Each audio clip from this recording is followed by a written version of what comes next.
they look innocent enough.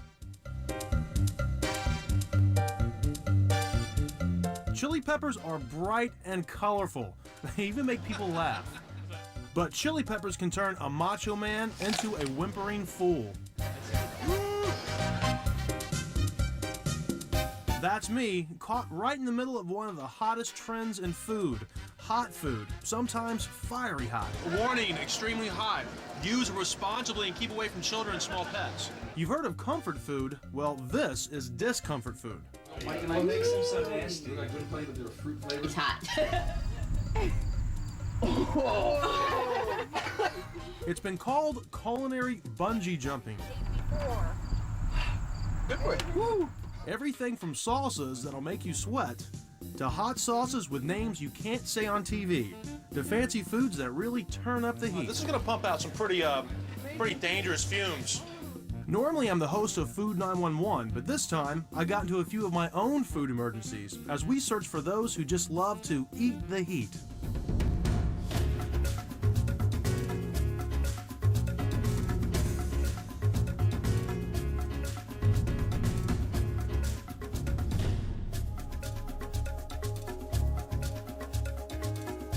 Hi, I'm Tyler Florence, and get ready to have some fun because I've met some people called chili heads. Now, that's not chili with an I, as in meat and beans. That's chili with an E, as in chili pepper. The kind of pepper that makes food really hot. And that's the way chili heads like it. Nice and hot. What is a chili head? What is a chili head? A chili head is someone that spends most of their life seeking the flame, eating anything that's hot. Do you like hot food? I love hot food. How hot do you like it? I like it as hot as I can get it. You got like little shit like chili pajamas and stuff like that? Yeah, I got chili underwear. You got chili underwear. I can take macaroni and cheese, add chili. I take a hamburger, add chili. Scrambled eggs, add chili. Chili heads say a little heat makes bland food more interesting. A lot of heat makes it an adventure. I thought I'd swallowed a lightning bolt. The truth is, this obsession with spicy hot food is spreading around the country. The whole fiery foods movement, if you will, is reaching the mainstream. Dave DeWitt is the author of more than 30 books about hot food. It's no longer just the chili heads. It's no longer just the people who live here in New Mexico or the people who live in Louisiana who like this stuff now.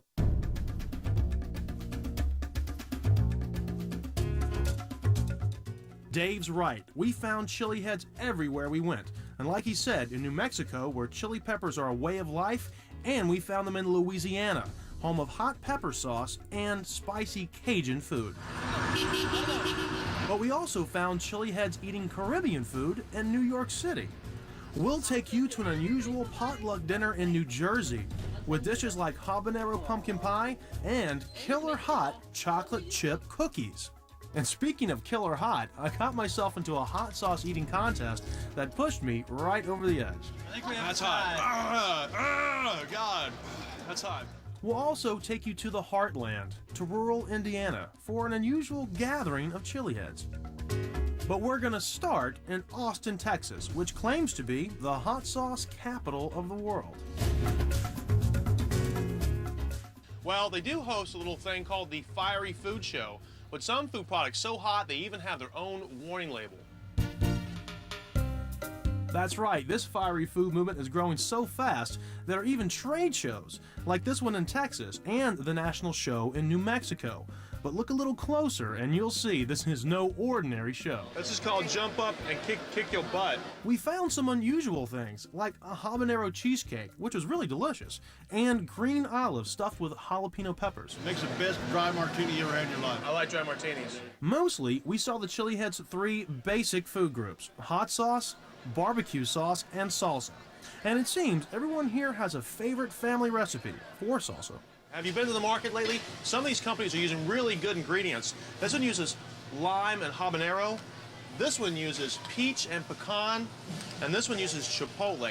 Really good stuff. When it comes to salsa, canned is good, but the fresher the better. So we hooked up with Austin firefighter Tim LaFuente, creator of his award-winning fresh Firehouse salsa. Looks like you got I have a room full of chili heads. sellout crowd. Who's a chili head here? This is what chili heads do for a fun night out. They learn how to cook with chili peppers. Now, have you ever made anything that's been like too hot? That's been like so hot that you can't even eat it? Yes. You had? Well, tell me about that. What was that? I was trying my hand at Chinese early in my career, and I used those long Chinese peppers. I know those. They're called hot, as far as I'm concerned, real hot. Right. And I used too many of those, and we ordered pizza that night. To make fresh salsa, Tim starts with fresh Roma tomatoes.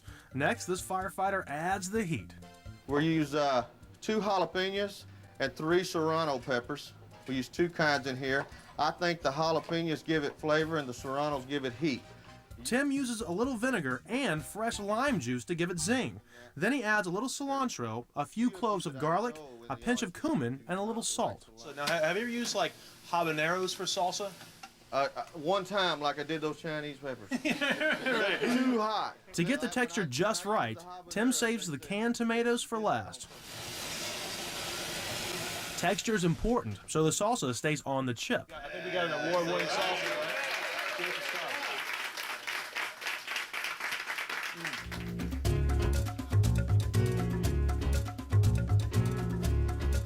In the world of fiery food, a gathering like this is the major leagues, where battles are fought over flavor and heat, and the winner actually goes home with a prize.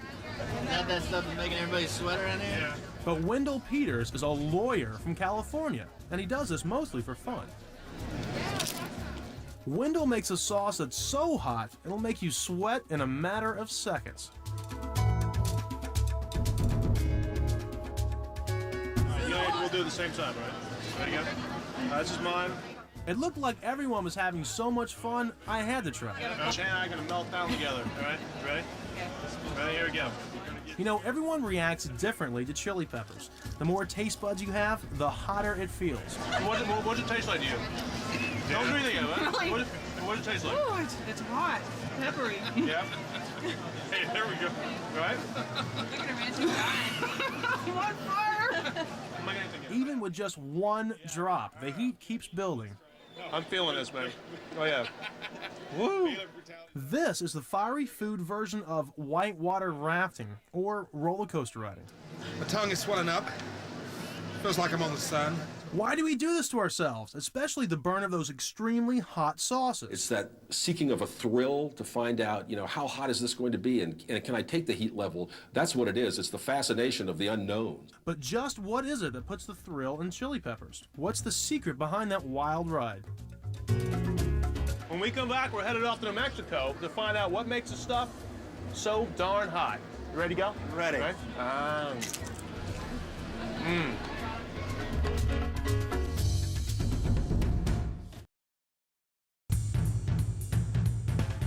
This is what's behind fiery food. This is where it all starts, the chili pepper.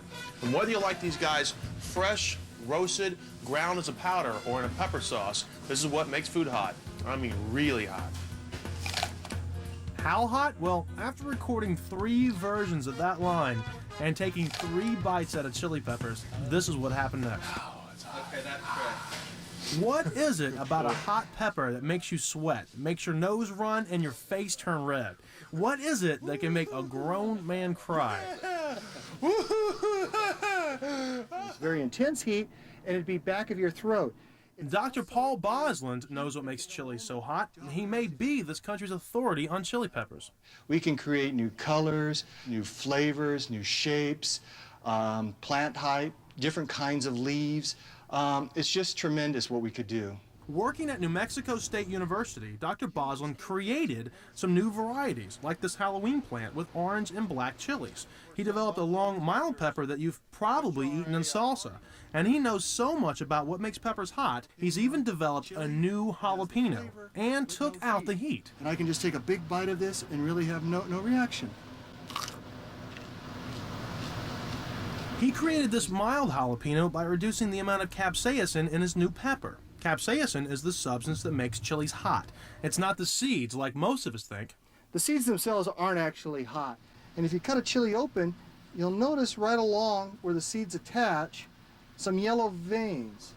These yellow veins are the ones that contain the capsaicinoids. These are the alkaloids or the compounds that cause hotness. So here's a tip. If you want to take most of the heat out of the chili, cut out the veins and you'll take out most of the capsaicin.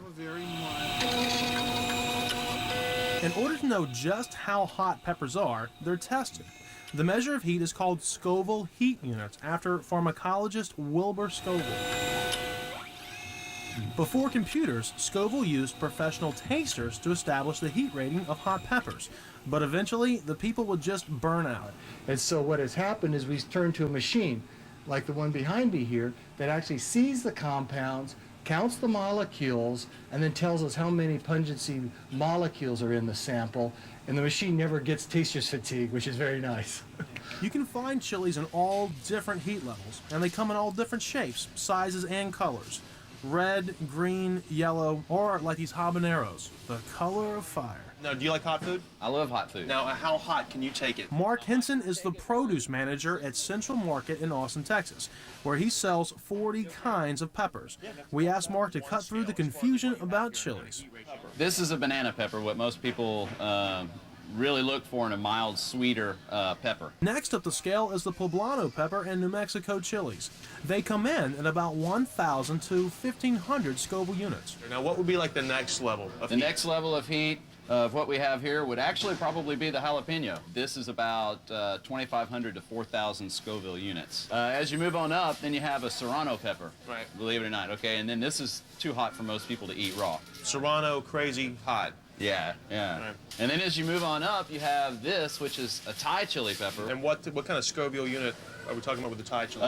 Probably somewhere around 50,000. And then there's the habanero, one of the hottest chilies on the planet.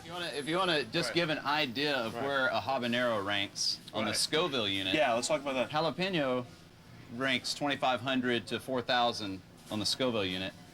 Habanero runs about 100,000 to 300,000 Scoville units. So this will kill a man in 2 seconds. Can you pop one of those? No. No normal person can pop one of these. That's just a few of the thousands of chilies grown around the world, and that doesn't include the dried chilies. I think it's kind of fascinating the way they like a pepper of one variety, dried and smoked, is completely something different. Exactly. So an ancho chili is a dry poblano. Yes. And a chipotle, right, is a dried, smoked jalapeno. Some are sun-dried, some are dried by artificial means with heat. Okay. And then they'll add the smoke to it and smoke it for a period of probably a day to 2 days.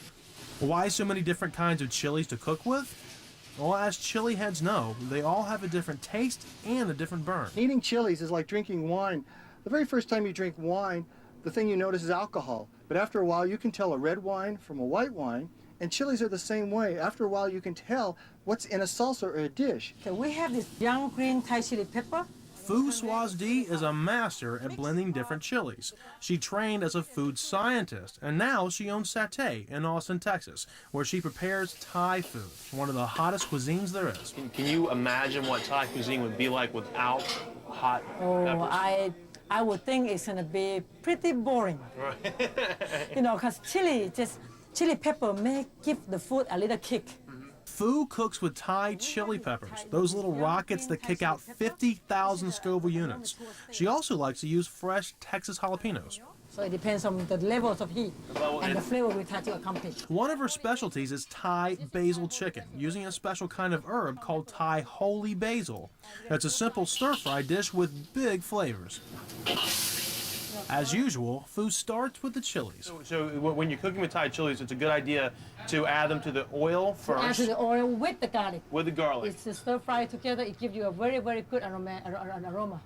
Next, add the chicken and the onions and stir. Then add mushrooms, jalapenos, the sauce, and the seasonings. That smells really good. And you can really smell those chilies. At the end, stir in the red bell pepper and the basil, and it's ready. Thai holy basil chicken. Asian cuisine with a kick, as Fu would say. Christopher Columbus discovered chilies when he discovered America. He took them back to Spain, and chilies spread throughout Europe, Africa, and Asia. Just about the only place they didn't catch on was here. In the United States, we think of hot food being Tex-Mex or Southwestern because that was the region that used it. But around the world, almost every cuisine used chilies, and we are just really rediscovering it in the United States. Today, you can find more ways to heat up food than ever before. Markets carry fresh hot peppers, create new salsas, and especially these, bottle after bottle of hot sauce. For most of us, this is what we grab when we really want to spice our food up, a bottle of hot sauce. So next up, we're going to Cajun country, Louisiana, to find out how this whole hot sauce thing got started.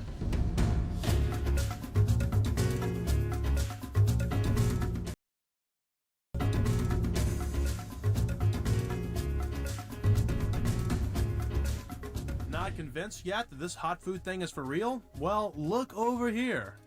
This is where you really see the explosion in hot foods and hot sauces. Now, there are literally thousands of different hot sauces out there, and some have some pretty creative names. Like this one right here, like Cowboy Cayenne, Smokin' Tonsils, Texas Tongue Torch, and this one down here, Dave's Insanity. It actually has a warning label for people who have respiratory and heart problems. This was actually banned at a spicy food show. Be careful, this one's really hot. Bill Miller has that one in his kitchen in Columbus, Ohio. At last count, Bill had 635 different bottles of hot sauce. Keep a few of them open in my refrigerator for emergency purposes, like about every time I have something to eat. With all of these sauces, Bill does have a favorite, good old Tabasco sauce, which he keeps right in the middle of his Louisiana collection.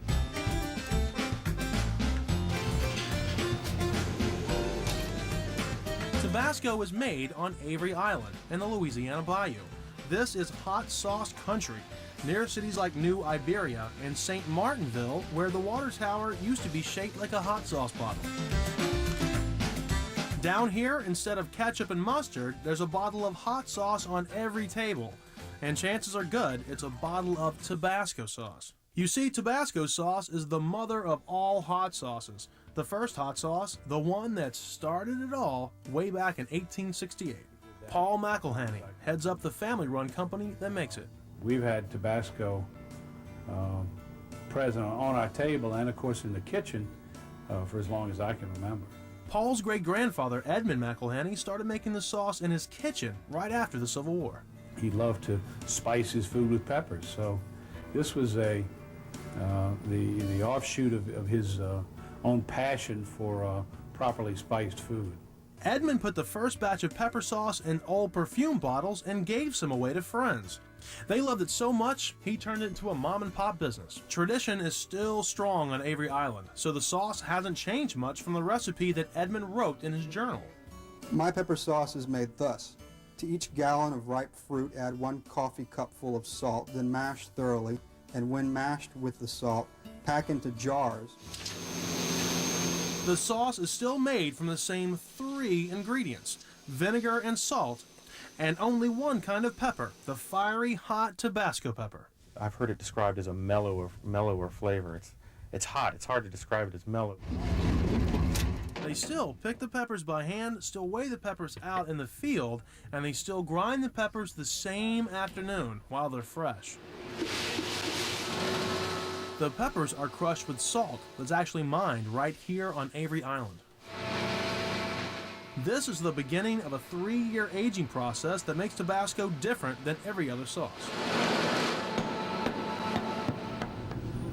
For 3 years, the pepper mash sits undisturbed in white oak whiskey barrels where it mellows. Well, I like to kid my friends in Burgundy and Bordeaux in France that we age our peppers in oak twice as long as they age their grapes. When 3 years are up, the pepper mash is strained and the liquid is stirred with vinegar for 28 days to make Tabasco sauce nice and hot, between 2,500 and 5,000 Scoville units.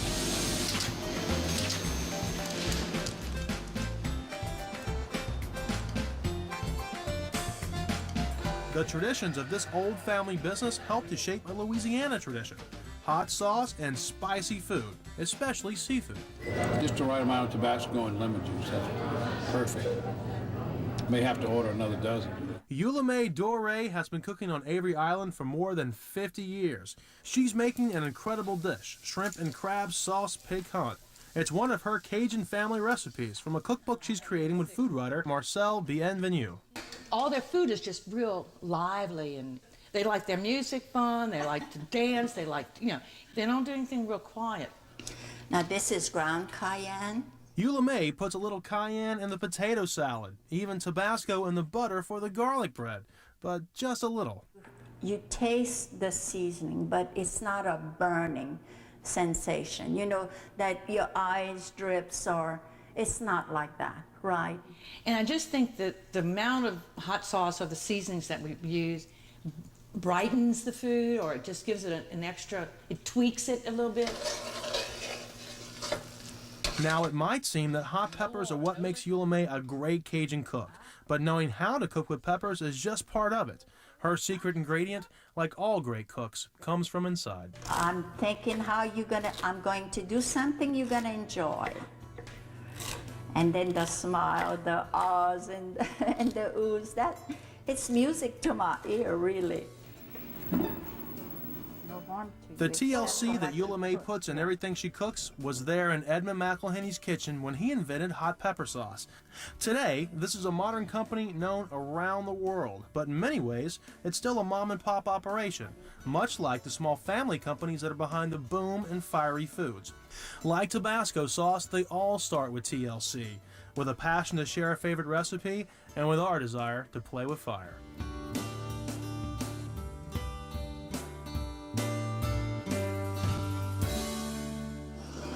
Do you ever wonder where chili peppers come from and who grows them? These things smell great.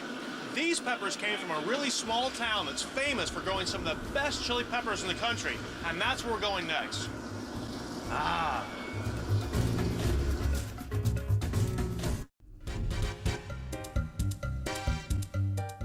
In the Rio Grande Valley, about 80 miles from the Mexican border, the people of Hatch, New Mexico are throwing a party.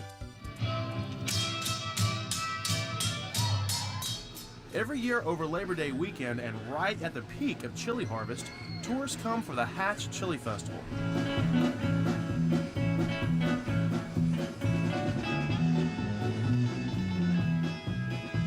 It feels like a county fair with one difference. This is all about chili peppers. Free samples on homemade jam and hot chili jelly. All weekend, the chili roasters roar in Hatch. And the air is thick with the unmistakable smell of roasted green chilies. You can't get chili like Hatch. When I was living in Georgia, I used to get Hatch chili shipped to me over there in Georgia. That's how good it is. If you drive just a few minutes out of Hatch, you'll see that field after field of chili peppers grow here like corn grows in Iowa. In fact, 60% of America's chili peppers come from this one state. But in Hatch, it's not the quantity that they celebrate, it's the quality. And the people here say that Hatch is to chili peppers what Napa and Sonoma are to grapes. We have just the right mixture with the soil, with the altitude, with everything, you know, all the climate conditions come together just right, so we have the best flavor. To Joe Lytle, chili peppers are more than a cash crop. They're a source of pride and part of a chili culture. We eat it, we wear it, we decorate our house with it. Totally chili. I mean, this is a chili life. Jim Lytle grows the chilies and Joe runs the store in Hatch, the one with thousands of red chilies drying on the roof. Inside, you can find chilies to wear, chilies to decorate your house with, and of course, you can buy chili peppers to eat. The top-selling chili is this one, called the Big Jim. It was named after Jim Jr.'s father. I'm a third-generation chili grower. My son's fourth-generation chili grower. We're still growing the Big Jim. Actually, chilies go back hundreds of years in New Mexico. Like most folks here, Tommy Bickle knows the history. Culture of American Indians, and they were eating chili long before we ever showed up. And they settled along the Rio Grande, see? So they could divert water from the Rio Grande and start to grow chili. So it's a historic food that's been here forever. Today in New Mexico, Native Americans, Hispanics, and Anglos all live together. One thing they have in common is chili. It just becomes part of your life, part of your culture, you know. We're all addicted to that chili, and it's good. It's good. Put it in all of our food. There isn't anything, well, oatmeal, we don't put it in oatmeal. But, you know, put it in our apple pies, put it in our meatloaf, put it in our spaghetti sauces, put it on our pizzas, put chili on everything. Jelly, yeah. Maybe we should try oatmeal. A green chili cheeseburger is the reason that customers drive an hour and a half south of Albuquerque to this New Mexico landmark, the Owl Cafe. I'd say about 99% of the people that come in here, they have to have their chili cheeseburger. Rowena says her father invented the green chili cheeseburger about 60 years ago by accident. He used to serve side orders of hot chili, then one day he ran out of bowls. And he just started putting the chili on the cheeseburger, and people just loved it. And it just took off from there. The hotter the better. If your tears are not running down your face and you're going, it's not good. Okay, it's habanero time. Get ready for the hottest of the hot. Up next, we'll see just how hot fiery food can get and whether I can eat the heat.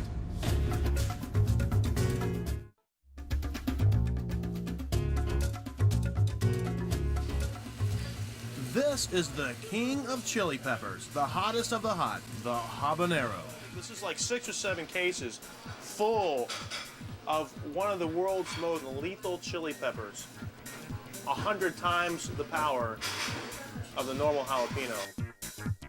Jill Lewis is processing a couple 100 pounds of fresh orange habaneros for Austin Slowburn, the company that she and her husband run from their home. I mean, this thing smells hot, you know? It's like, just see a... just gives you the willy. So if this is so hot, why use it? Habanero also has a really nice fruity flavor, the chili itself. So if you can capture the chili flavor without actually taking the enamel off people's teeth, you're doing pretty good. In order to make their salsas and seasonings, Jill needs to chop the habaneros, so we're using a commercial food processor in the kitchen of a Mexican restaurant. But before we start, we need gloves and masks. I feel like I'm in like some sort of power plant. Then the goggles. Remember, these are habaneros. Okay, so this is the precaution that you really need to take at home if you're gonna mess with habaneros. I mean, to this extent? All right. To this extent. It doesn't take long to chop the habaneros. What's inside is mostly air and pepper gas, like a can of mace. Whoa, did you get a whiff of that? A little of this will go a long way when Jill makes her salsa. Jill, thank you very much. I appreciate this. All right, and don't... Chicken? It's like, yeah. Very cool. All right. As hot as orange habaneros are, we found a pepper that's twice as hot. At a secret location in Indiana, hardcore chili heads gather from all over the country to pick peppers. Hi, Abby! They hooked up over the internet and became friends. Whoever shows up can pick as much as they want. These folks drove 10 hours from Canada. It's a little feisty in the middle, huh? Bill Jernigan drove here from Tennessee. I figure they're about, it cost me about $50 a pound, but yeah, it's worth it. There are dozens of varieties growing here, but what they're really after are the habaneros, especially the red Savina habanero. Probably the hottest pepper in the world. It's the world's hottest chili. Jim Campbell is the man who throws this bash. It's his pepper patch. I'm feeling a strong burn at the back of my throat. Jim is a local firefighter, but he moonlights by making hot sauces. And he's one of a small handful of people in the whole world who grows the red Savina habanero, which is listed in the Guinness Book of World Records as the hottest spice. 577,000 Scoville units. That's twice as hot as the orange habanero, 200 times as hot as a jalapeno. I'm still feeling a little bit of that Savina that I tasted a little bit ago when I swallow. It's funny, you can tell people that are eating habaneros because since it is such a back of the throat burn, they'll be fine until they go to swallow. And then you hear them, you hear the people eating habaneros, they're constantly clearing their throat because that's where it's tickling. Out in the fields with Jim is another hot food entrepreneur. John Hard runs K. John's Fiery Foods out of the same building in Columbus, Ohio that houses the old family business, which ironically is fire prevention. His fastest growing products are the super hot ones, even hotter than the red Savina habanero, if you can imagine that. It's the unabashed heat right now, kind of a slap in the face, kind of a kick in the groin kind of thing that the people want. John makes a few sauces with capsaicin extract. That's the pure heat processed right out of the peppers and sold as a concentrate. These are sauces that should be eaten one drop at a time. Yeah, it hurts, but I think that that's part of what some of the people like.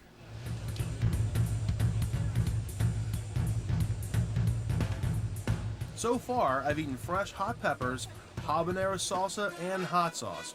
The time has come to push the envelope and see if I can eat the heat. I have met a gentleman named Harold. Now, Harold says he can eat the heat. Harold has challenged me to a hot sauce eating contest, and I have taken him on. This is the single elimination steel cage death match of the Fiery Food Show. Officiating is John Hart. Are you ready to go? All right. May the competition begin. All right. First up, a traditional Louisiana hot sauce made with cayenne peppers. Nice taste, but we don't even break a sweat. Our second sauce is made with smoked habaneros. This one's a little hotter. 2 for 2. The warm-up is over when we go to number 3, made from those super hot red Savina habaneros. All right, hottest pepper on the planet. Here we go. All right, that was pretty good. Okay, now I'm starting to feel this just a little bit, you know? Yep. My eyes are starting to water up. Yeah, mine too. Harold's eyes are starting to water up just a little bit. Tongue's starting to swell up. Starting to get the back of my throat and go up through my nasal cavity. Yeah. Starting to light me on fire. So, with a fire burning inside and a sweat breaking out, we move on to number 4, Liquid Stupid, made from that capsaicin extra. Pepper spray for your mouth. The name says it all. All right, cheers, man. Cheers. All right, here we go. Oh man, that's hot. That's pretty hot. Wow. That's pretty hot. And it grows. I'm feeling that. Yeah. I'm feeling that a little bit. Yeah, totally. I mean, this is hot. Don't get me wrong. I mean, this is really hot, but I can keep on going. Maybe the Liquid Stupid was affecting my brain, but we decided to settle this once and for all with John's hottest sauce. You ready for it? I'm ready to go. I'm ready to go. All right. Not too much now. All right. That's it? That's it. All right, now look how little we actually have on our chip. It's always giving us, right? All right.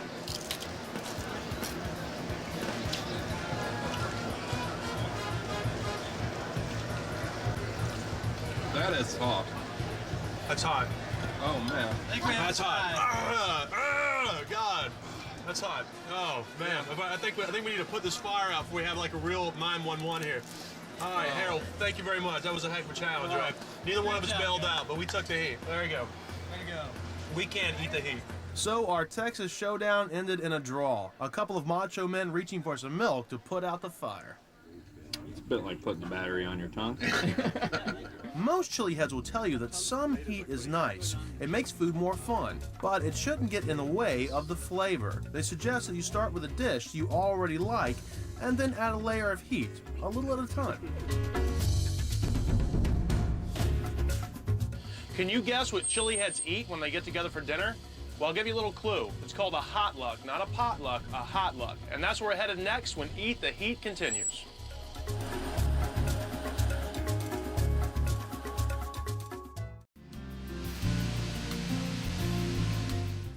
"2,000 miles from the chili fields in the Southwest, there are people living the chili life in central New Jersey. 10 chili heads are coming to Karen Stober's house for dinner. Since everyone is bringing spicy hot food, they call this a hot luck, not a potluck. Yes. Oh my. Are you familiar with the candy hot tamales? Oh my. You just got Mike and I makes them so nasty. Like good play with their fruit flavors. It's hot. Everything here is packed in heat, from the Bloody Marys to Karen's habanero pumpkin pies. It's just meeting people, having a good time, and breaking a sweat. There's honey habanero chicken and chicken en mole sauce, chilaquiles with 4 kinds of peppers, and how about habanero hummus? Just a nice balance of flavors. Plus, when you're done, the heat lingers as a reminder as how good it was. Mark made the fanciest dish, smoked salmon rolls with cucumber cream cheese and 2 kinds of habaneros. Doug made the simplest dish, a chocolate chip cookie that'll blow your head off. And once you realize the taste of the cookie's good, then you get hit with the heat and it's too late. It's kind of like this camaraderie. We keep showing up with, hey, I found something new. I found something hotter. I found something tastier. For these fiery food fanatics, cooking is creative work.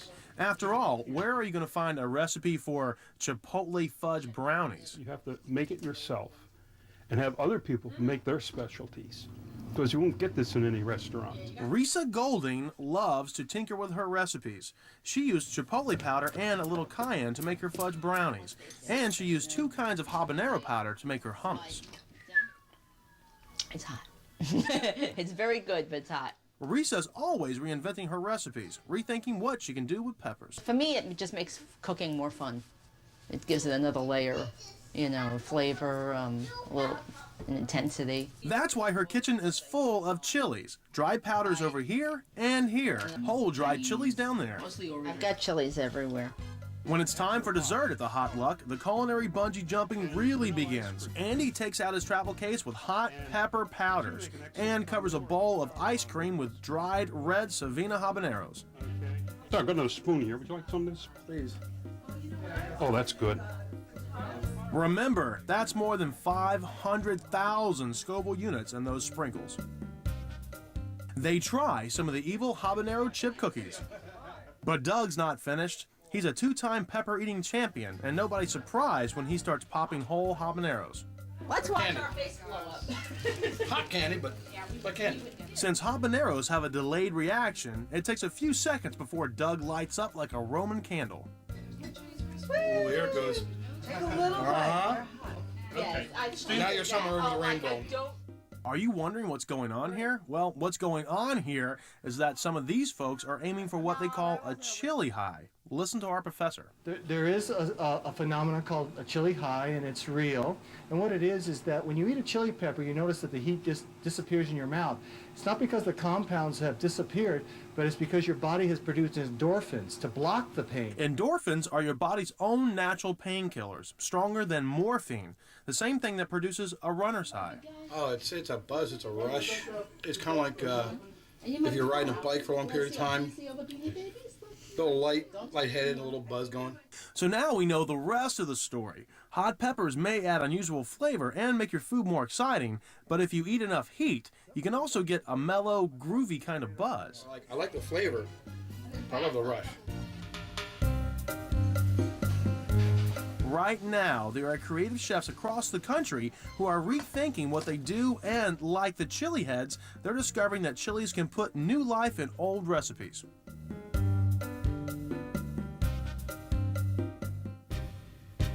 In Albuquerque, Chef Jerry Waukee puts a Native American spin on some of his dishes. He even brings fresh produce from the Jemez Pueblo, especially chilies. You know, I love to sit back and think about how I'm going to do my chilies with what this week, you know, what am I going to do it with? You know, am I going to do it with the French cooking? Am I going to do it with the little Italian cooking? Am I going to do it with the little Oriental cooking? You know, how's it going to work out, you know? How about grilled tuna with blue corn pancakes and ancho pepper honey glaze? Chilies are no longer just for Tex-Mex, and they're not a Southwest thing anymore either. Take, for example, this restaurant, Na Grill, in the heart of Manhattan. Marva Lane serves Caribbean food here. You expect that it's going to be hot and spicy and funky. What makes this jerk pork really hot and what gives it a distinctive Jamaican flavor is the Scotch bonnet pepper, a Caribbean cousin of the habanero. We're going for that fruity, aromatic flavor that comes from the whole pepper. It's in almost all of our cooking, so we use everything on it. We use the stem, we use the seeds, the skin, everything goes in. Suddenly, it seems you can find peppers and hot food just about everywhere. Neighborhood markets carry unusual peppers that you could never get before. And of course, what Edmund McElhaney started down in Louisiana, today there are thousands of sauces and hot sauces to choose from. Once people start loving chili peppers, you never hear them say, I used to eat those things and now I'm back to bland. They just stick right with it. They find a heat level that they really like and they stay there.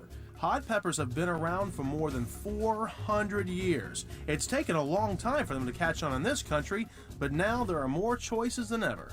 And maybe the flavor, the thrill, or that endorphin rush, whatever it is, it's real, and the heat is here. So next time you're feeling a little adventurous and your food seems a little uninspired, be a chili head, toss on some habaneros or shake on some hot sauce, and eat the heat.